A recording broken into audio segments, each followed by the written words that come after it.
Hey guys, it's Tom again. Today's video is an emergency preparedness one.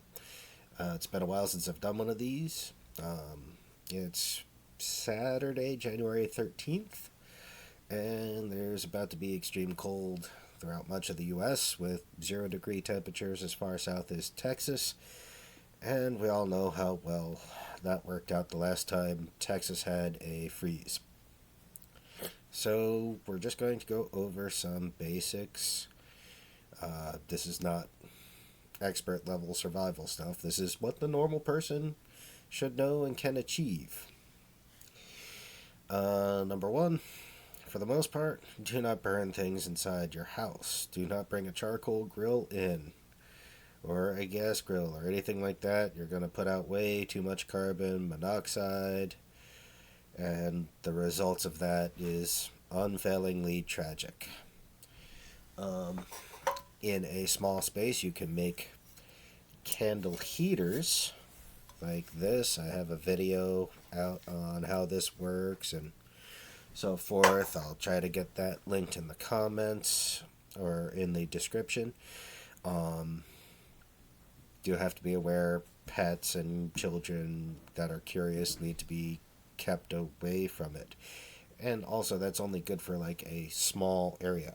And on that note, if the power goes out, those small areas, smallest bedroom in your house, if you have a room that is 100% interior, for those of you who live in Tornado Alley and have a strong room, that would be a good option.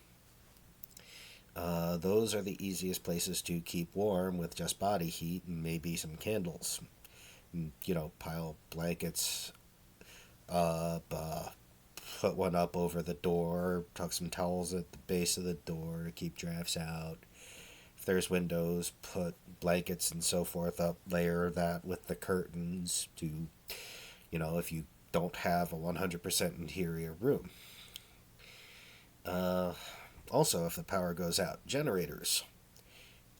Only run combustion generators outdoors. Again, that's running them indoors has tragic results. And those results happen even faster than they do with charcoal grills. If you don't have a generator, the time to buy one would have been last November, going into December when all things were on sale. If that's not an option now, clearly, so you can look at inverter generators, which won't power a lot, but they'll give you a little bit of power. You can run it outdoors and, get an extension cord in. Solar generators, very useful too. Now they don't store up power quite as they don't store up and then provide power as quickly as an inverter generator, obviously. But they also have a lack of need for gasoline. So, they're actually pretty handy. I know a lot of people don't believe in solar, but trust me, it's an option. You don't want to power your house on an inverter generator. You can't. But we're only talking about temporary power anyway. One's just as useful as the other.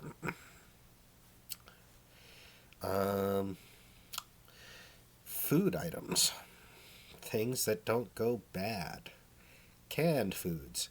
Preferably canned foods that you can eat while cold.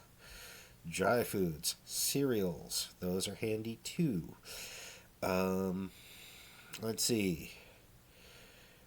We've just gone over the sorts of food to buy. We've gone over potential sources of power that you should acquire before you need them, before the cold snap kills your power would be the time to buy it. Let's discuss something to not buy. These. There's no need to stock up on that stuff. This is not the apocalypse. This is not Mad Max. It's not Fallout. You are not the heroic vault dweller, nor are you a raider. You are not going to save somebody from a blizzard or extreme cold with those. Battery banks, however, buy one of those and get it on the charger now. You can save someone's life with that because it keeps this running. And if that is and if you need that, especially if the landlines are down or if you don't have a landline, and a lot of us don't these days, you need that to call 911 and get yourself an ambulance. Oh, make sure you have enough medicine for the next week if you need medicines or prescriptions filled. And let's see, we've covered keeping your phones charged. Don't waste your money on something you don't need. Important safety notes about generating heat and energy generation. We've covered the basics. Oh, last but not least, especially looking at you, Texas, plumbing. You know, building codes and grids in some areas are not followed as well as in others. And in areas where you're not accustomed to cold, plumbing tends to be run on exterior walls more often than I think it should be. And pretty much across the country, the kitchen sink is up against an exterior wall because there's a window for you to look out while doing dishes. Open the tap a bit on the kitchen sink. Let a steady stream, just a trickle, run out in order to keep the water moving so it doesn't freeze easy. And then wherever the water comes into your house, find the sink furthest away from that point and run the tap on that one too in a trickle. Because if you keep the water flowing, it doesn't freeze at 32 degrees. It needs an even colder temperature than that. Once the water has frozen, it expands. And then you have pipe damage. And then once it warms up, you have extreme water damage in your home. Now, I agree there comes a point where that's not going to solve the problem. That's 100% true. But if it's moving and the water now has to get down to below 15 degrees in order to freeze, then you have a much bigger window of you have potentially saved yourself tens of thousands of dollars in damage. That's all. Have a good day.